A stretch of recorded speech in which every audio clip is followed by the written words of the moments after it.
Kamusta Cancerians? Welcome to Like a Tarot. Alamin natin kung ano ang ipapakitang energy para sa mga Cancerians. Unahin muna nating alamin kung ano ang message or angel number mo. Ang next naman ay rune.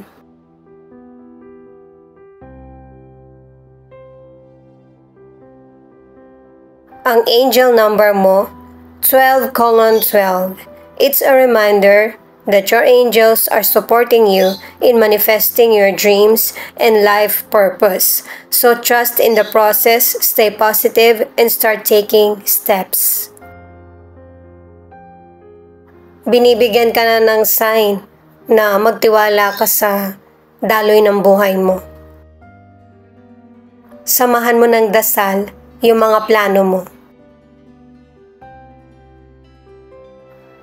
Itong Raido na rune na sinaunang letra ang nagsasabi na merong travel, negotiation, at saka pagbabago sa buhay mo. Marami kang responsibilidad, nagiging busy ka, kaya hindi mo alam kung ano na yung na-achieve mo.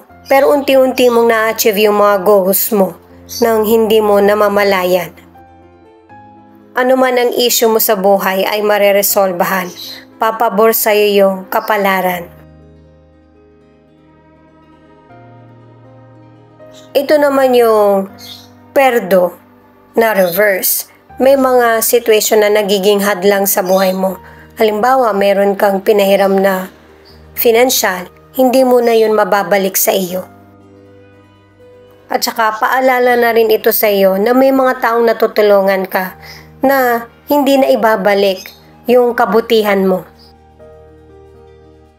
Hindi naman mababaliwala yung kabutihan mo kasi alam ng may kapal.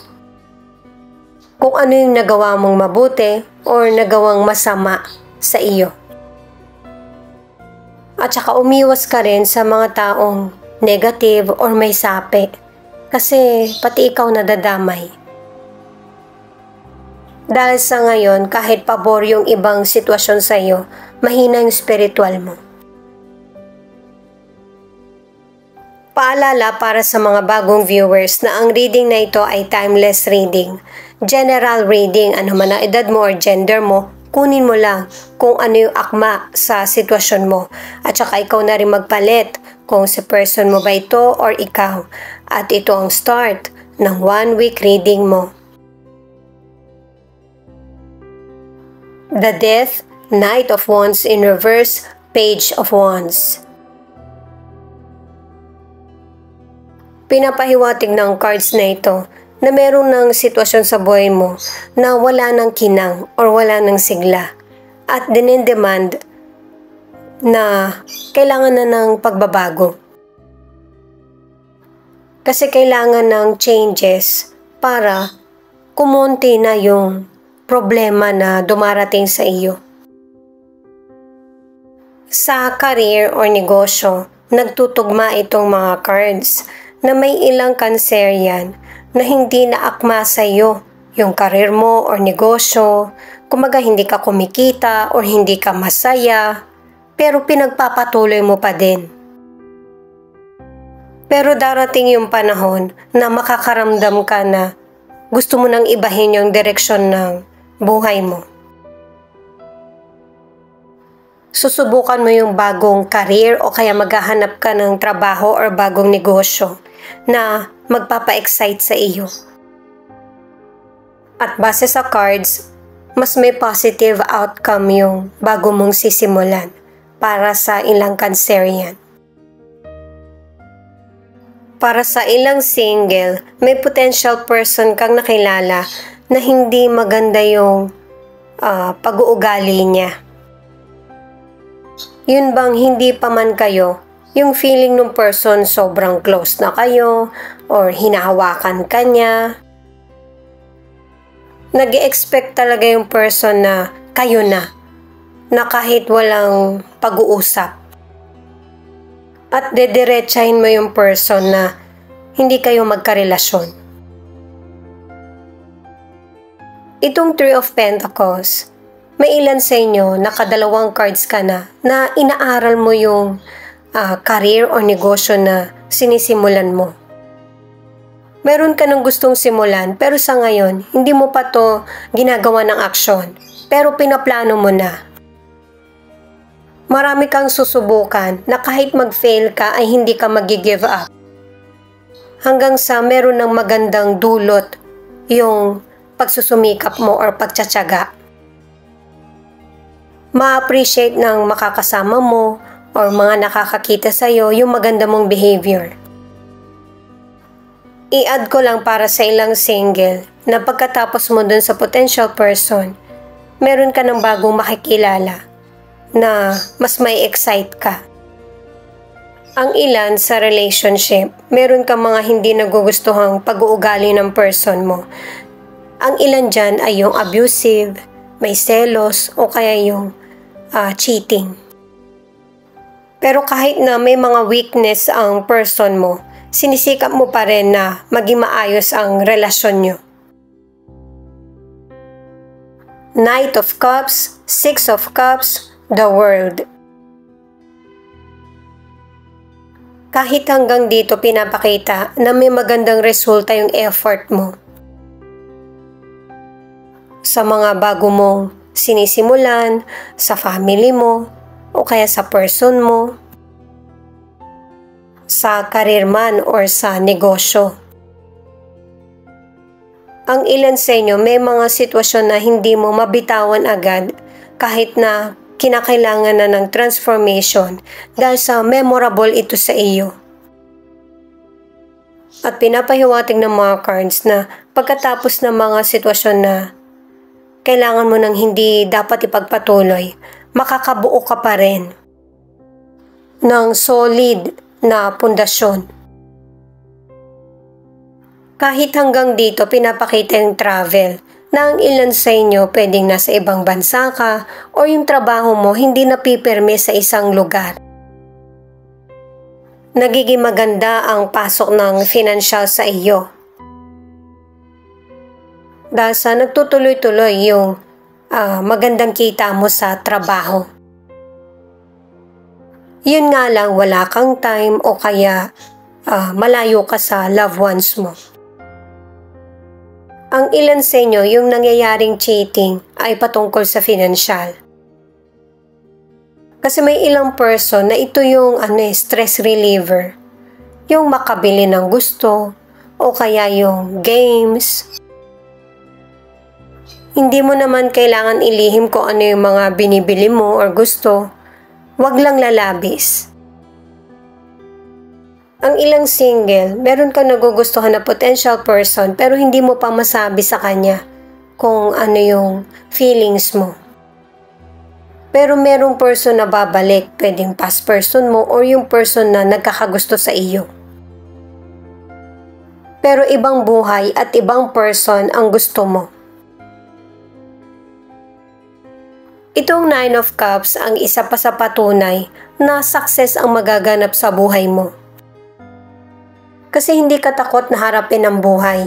Hinahanap mo talaga kung ano yung makakapagpapuno sa'yo or makakapagpasaya at matatagpuan mo. Marami kang ma-accomplish, may abundance, prosperous at rewards. Magiging mature ka rin sa emosyon mo. Alam mo kung ano yung mga tingin mo makakapagpasaya at hindi sa iyo. May ilan sa relationship na nagkakaroon kayo ng tampuhan ng person mo. Pero yung mindset ng person mo ay yung magtagal ang relasyon nyo. Maaari na kasal na kayo or hindi pa. Kasi tinatansya rin ng person mo yung feelings mo. Maaari na LDR ang relasyon ng ilan sa inyo or kung malapit man yung person mo, pero ang goal ng person mo ay yung happy, secure, at loving na relasyon. Ace of Wands, the Strength, Queen of Cups. Kahit hanggang dito maganda pa rin yung pinapakita ng mga cards mo. Kasi napaka-determinado mo at saka masipag ka. Kaya yung bawat effort mo nagmumultiply. Yung may magandang resulta. Nakadalawang cards ka na makakapag-relax ka na. Makakampante ka na sa trabaho mo or sa negosyo kasi gamay mo na. May mga dumating man na iba pang pagkakataon, mabibigyan mo pa rin to ng pansin at unti-unti yung smooth ba yung magiging resulta.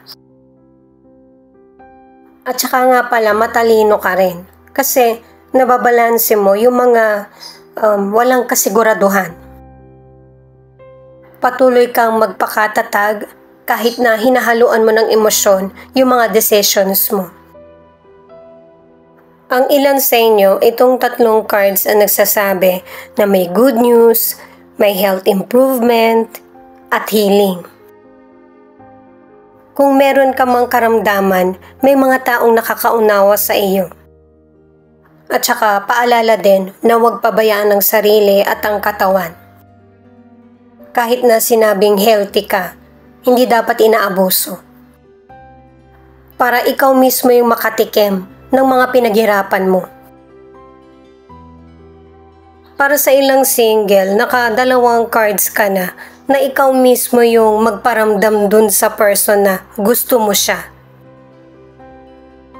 Kasi ipinipresenta na sa'yo ng universe kung sino yung person na pwede mong makarelasyon. Bagong person siya. Kaya turn mo naman na ikaw yung kumilos. Huwag kang matakot sa rejection. Itong Four of Pentacles ang nagpapayo sa iyo na hindi makakabuti sa iyo yung sinasarili mo lang kung ano yung mga bright ideas mo. Halimbawa, ito yung gusto mong gawin, yung sarilinin mo lang, pero kailangan kikilos ka. Para mawala yung distraction at saka magkaroon ng healthy boundaries. Magkakaroon ka ng financial stability, security, at saka ang ilan sa inyo makakaipon ka din.